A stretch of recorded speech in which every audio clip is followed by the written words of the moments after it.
شکر کی نسبت اللہ کی طرف بھی آتی ہے.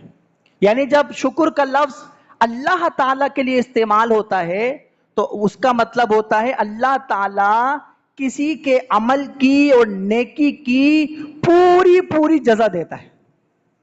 وہ قدر کرتا ہے کہ بندے نے جو عمل کیا ہے، جو نیکی کی ہے، جو شکر ادا کیا ہے، اس کا پورا پورا بدلہ دیا جائے، اس کا حق ادا کر دیا جائے. اور اللہ تعالیٰ سے زیادہ حق کون ادا کر سکتا ہے؟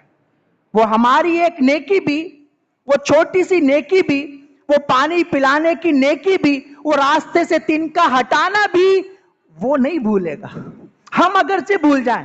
ایک حکایت میں بیان کرتا ہوں کہ نیند میں کروٹ بدلتے وقت اور نیند کی غنودگی میں زبان سے نکلا ہوا کلمہ اللہ وہ نہیں بھولتا. ہمیں تو اس کا پتہ بھی نہیں ہوتا، ہمیں نہیں پتا تھا. تو شکر کا لفظ جب اس کے لیے آئے گا تو وہ بہترین اور پوری پوری جزا عطا فرمائے گا، پورا پورا بدلہ عطا فرمائے گا، پوری پوری قدر کرے گا کہ اس بندے نے اس وقت میں، اس لمحے میں یہ لفظ لیا تھا، مجھے پکارا تھا، اللہ کی تسبیح، میری تسبیح بیان کی تھی. وہ نہیں بھولتا، وہ سب جانتا ہے.